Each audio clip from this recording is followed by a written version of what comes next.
Wow. Well, Jeremy Peters is the political reporter for the New York Times and writing a lot about this. He's also an MSNBC contributor.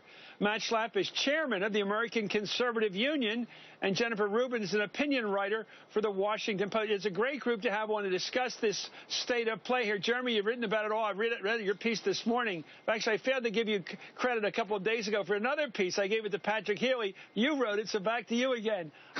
Let me ask you about this. It seems to me when most people get a job, Jeremy, when most people get a job, they try to fit in. Most people. Right. They try to learn the rules, get comfortable, do what they're told.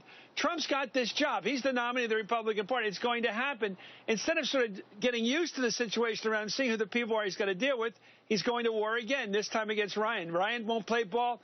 He says, I may not be able to keep you on the job, basically. Yeah, exactly. And I think you hit it right on the head, Chris. Part of this is just Trump being Trump. He's not exactly a modest, humble guy who's going to go along to get along. But part of this is also that there is a deeply held indignance on Trump's part that the Republican Party establishment will not give him credit for being the nominee. They view him as kind of an illegitimate interloper. And to a certain extent, I think it's easy to see why that's the case, because he was a Democrat not that long ago. He has not been a Republican for very long, and all of a sudden now he's going to be the party's nominee. So imagine like the horror of being, Paul Ryan or Ryan's previous, or any of these Republican leaders who now somebody who has seized control of their party who may not be a true conservative. And what they want is for Trump to validate the sincerity of his conservatism. And quite frankly, I think that's going to be a hard thing for Trump to do in a lot of cases on a lot of issues. It's a little,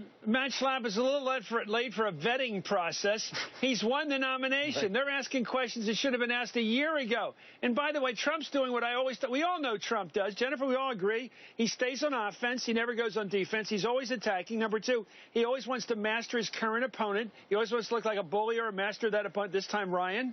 And also, he has to keep the role of outsider up front about himself. He never wants to look like one of the club. He doesn't want to be in a back room, coming out of a back room with Paul Ryan's how we got along, we've reached them. He doesn't want any private deals privately agreed upon. He wants to be Donald Trump against these guys. Let me go to Matt Schlapp on this. What's this thing about it's a Republican Party, it's not a conservative party? What's he up to by saying an amazing thing like that in 2016? I kind of don't know. I try to unpack that, but I do think that there's a difference between, for myself, I consider myself a conservative first and a Republican second. And I think part of him is saying, look, I ran on conservative themes, but I ran under the mantle of a Republican. I didn't have to run as a Republican. I could have run as an independent, but I ran as a Republican. And then all of a sudden you have all these Republicans that made him sign a pledge, all of a sudden not keeping their pledge that they would support the eventual nominee. Here's the part that really works for Trump, which is these are just elitists.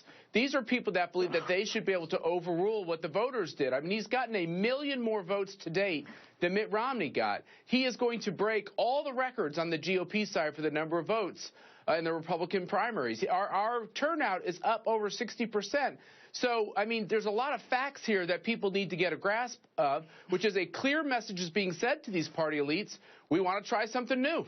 Oh, that's such old hat, Matt. Come on, you can do better than that. Listen, there are who are elites. There are people who are grassroots people, including your organization, which is called the American Conservative Union. A lot of your comrades, a lot of your members are appalled by this because Jennifer, you're the one who has comrades at the Washington Post. Okay. Yeah, right. Let me get back to Jennifer. Can I ask you a question? Sure. First of all, what is a Republican today? Are you a Republican?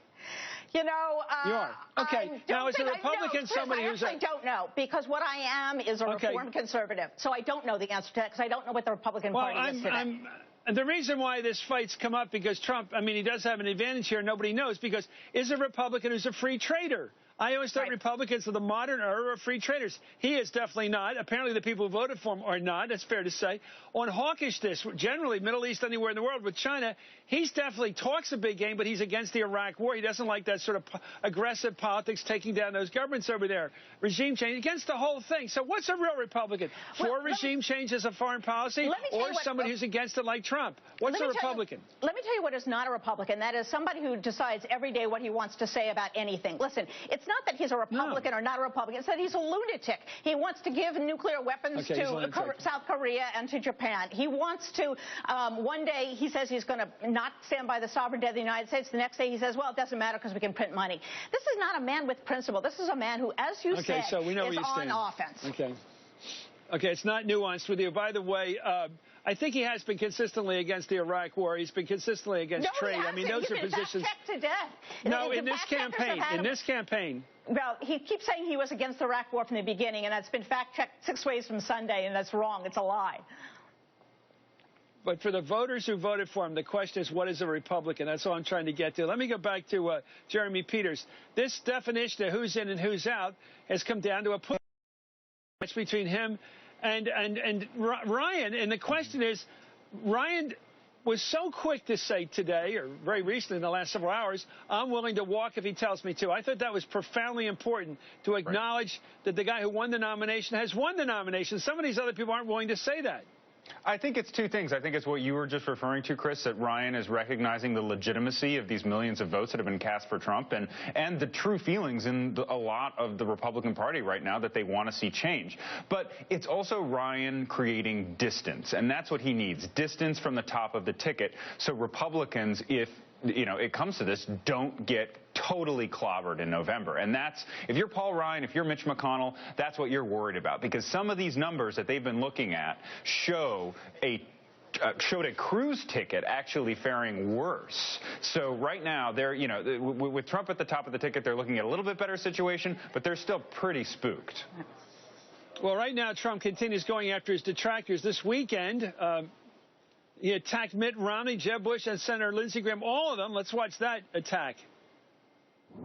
I'm never going to get Romney's endorsement. He choked. He blew the last election. I'm never going to get that. No, but I won't talk about Jeb Bush. I will not say he's low energy. I will not say it. I will not say it.